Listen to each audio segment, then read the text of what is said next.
자, 얘들아, 지금부터 페이지 128페이지의 유닛 25를 같이 한번 보도록 합시다.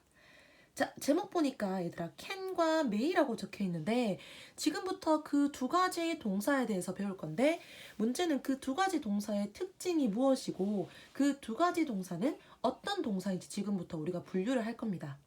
그러면 그것을 분류하기 전에 우리가 자, 동사는 총 세 가지로 분류할 수 있다라고 되는데 우리가 첫 번째로 MR, is 혹은 was, were이 포함되는 그렇죠. 비동사가 있고 자, 그리고 go, walk, study, sleep, eat 이렇게 일반적인 모든 동사를 뜻하는 일반 동사가 있고 자, 마지막으로 can과 may가 속하는 마지막 동사입니다. 바로 조동사로서 이번 시간에는 얘들아 우리가 조동사에 대해서 같이 한번 볼 거다라고 됩니다.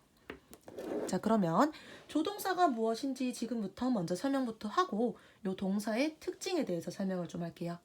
자, 지금부터 보니까 조동사라는 것은 요 이름부터 같이 파악을 좀 해봐야 됩니다. 얘들아, 조라고 하는 것은 자, 조가 바로 돌, 조라는 요런 한자를 나타냈네. 자, 그러면 무엇을 도와주냐라고 하니까 자, 조동사라는 것은 뒤에 나오는 동사를 도와준다라는 뜻이거든요. 자, 이게 무슨 뜻인지 바로 우리가 우선은 예시부터 같이 한번 보도록 할게. 자, 우리가 나는 수영한다라는 문장은 원래 어떻게 사용해? I swim 이렇게 사용하죠. 나는 수영한다라고 할 때 I swim이라고 사용하는데 그냥 수영한다가 아니라 수영할 수 있다라고 쓰고 싶어. 수영할 수 있다라고 쓰기 위해서는 우리가 요 앞에다가 어떤 동사를 사용한다? 바로 할 수 있다라는 뜻을 가진 can을 사용해서 뒤에 있는 swim이라는 요 동사를 도와준다라고 됩니다.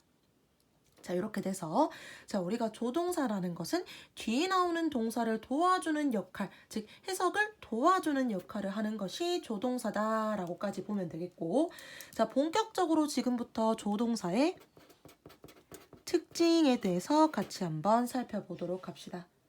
자, 첫 번째로 조동사의 특징 제일 중요한 포인트인데요.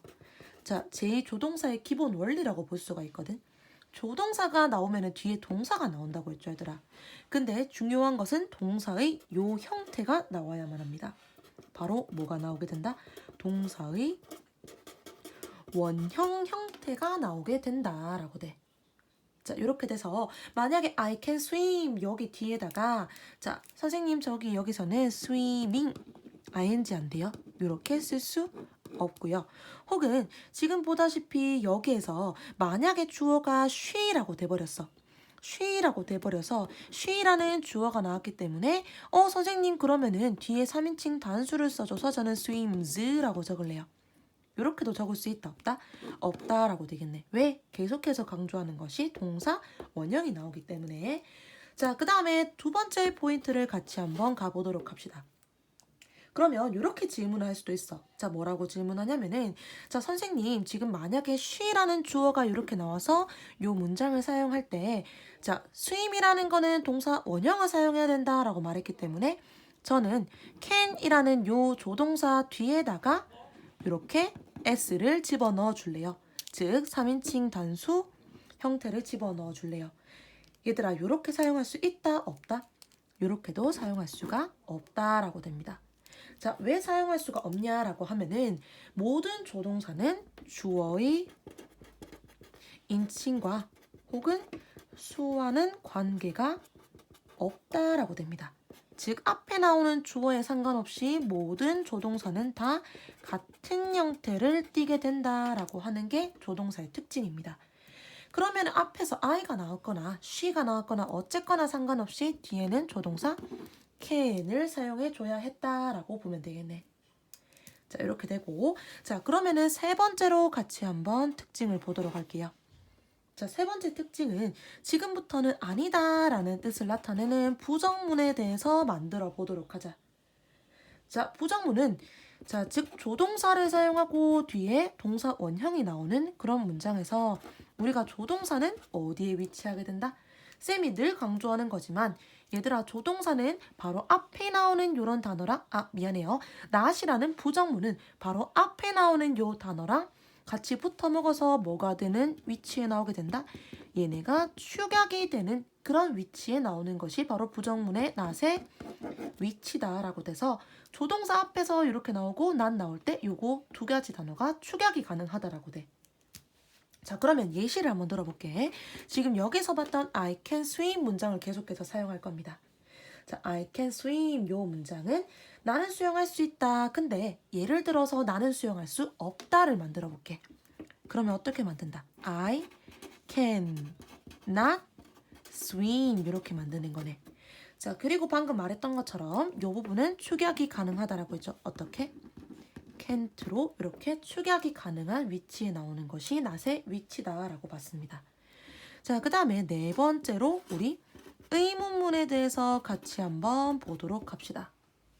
자, 얘들아, 의문문이라는 것은 말 그대로 묻는 문장이야. 자, 그러면은 요 문장을 물어보자면 어떤 식으로 묻는 거야? 자, 예를 들어서 내가 수영할 수 있을까요? 혹은 내가 수영할 수 있어요. 이런 식으로 예를 들어서 뭐 수영 강사님이나 그런 사람한테 묻는 거겠죠. 자, 의문문을 사용하고자 할 때는 우리가 조동사를 어떻게 만든다? 문장 맨 앞으로 나오게 됩니다. 조동사, 주어, 뒤에는 그대로 순서를 지켜줘서 동사, 원형 요 순서대로 나오게 돼서 역시 요 문장을 지금부터 의문문으로 만들어 볼게요. 자, 어떻게? 내가 수영할 수 있을까요? can을 맨 앞으로 빼서 can I swim 이렇게 만들 수 있겠네. 자, 그러면은 can I swim? 내가 수영할 수 있을까요? 라고 말을 하면은 당연히 네, 아니요 라고 대답도 할 수 있어야 됩니다. 그러면 얘들아 네 라고 말하기 위해서는 우리가 yes를 사용하고요. 아니요 라고 말하기 위해서는 no라고 사용을 하죠. 자, 그러면은 우리가 지금 조동사뿐만이 아니고 원래 의문문에 대해서 이렇게 yes, no라고 대답을 할 때는 뒤에 주어와 동사가 나오는 요 특징이 있었습니다. 바로 자, 특징 첫 번째로 자, 요 구문에서 주어는 무조건 무슨 명사를 사용하게 된다?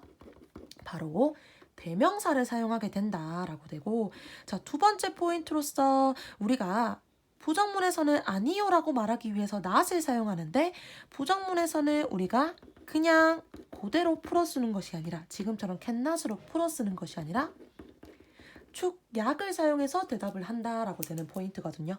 그러면 대답 같이 한번 해보도록 하자. 자, 내가 수영할 수 있을까요? 라고 물었기 때문에 대답은 응, 너는 수영할 수 있어 라고 해서 바로 you가 주어가 되겠죠. 그 다음에 yes, you 조동사를 그대로 사용해서 can 이렇게 사용할 수 있겠네. 자, 아닐 경우에는 no, you 계속해서 똑같은 주어가고 쌤 방금 말했죠. 부정물일 때는 축약으로 우리가 나타내기 때문에 cannot이 아닌 can't로 쓰는 것이 원칙이다 라고 봐주면 됩니다. 자, 이렇게 되고 자, 마지막 다섯 번째 우리가 특징에 대해서 한번 살펴볼게. 자, 얘들아 예를 들어서 선생님이 요 문장을 한번 적어볼게요. 자, 어떤 문장이냐면은 자, 나는 그냥 수영할 수 있다. 요 문장이 아니라 나는 수영할 수 있을 것이다. 다시 한 번 더. 나는 수영할 수 있을 것이다. 자, 그냥 수영한다가 아니라 할 수 있을 것이다 라고 하는 우리 미래를 나타내는 will이라는 요 해석도 나왔네.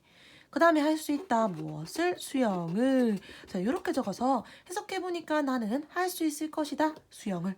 자, 요 문장은 괜찮은 것 같은데 얘들아 요 문장 문법적으로 맞다 틀리다? 요 문장은 문법적으로 틀린 문장이 된다라고 됩니다. 자, 왜 틀린 문장이 되냐면 자, 요 문장 같은 경우에는 얘들아 굉장히 중요한 포인트가 하나 나오는 게 조동사가 앞에 나오게 되면은 뒤에 또 한 번 더 조동사가 이렇게 겹치는 이런 문법은 사용할 수가 없다라고 됩니다. 그러면 쌤 이런 문장으로 해석이 아예 불가능해요? 자, 불가능한 것이 아니고 이런 경우에는 뒤에 있는 조동사를 우리가 또 다른 포인트로 변형을 시켜주면 된다라고 돼. 자, 그럼 변형을 시켜주면 된다라고 했기 때문에 어떻게 변형을 하냐라고 하면 자, 요 중에서 뒤에 있는 can이라는 단어를 변형하면 되겠죠. 자, 어떻게 변형을 한다? 자, 우리 can이 뭐뭐 할 수 있다라는 뜻으로서 우리가 좀 이따가 볼 포인트긴 하지만 can 대신에 우리가 뭐뭐 할 수 있다라는 그 해석을 나타낼 수가 있습니다. 자, 무엇을 사용해서? 바로 be able to를 사용해서도 뭐뭐 할 수 있다라고 해석을 할 수가 있겠네. 자, 이렇게 돼서 그러면 자, 우리가 will이라는 게 조동사이기 때문에 비동사는 변형할 필요가 있다 없다?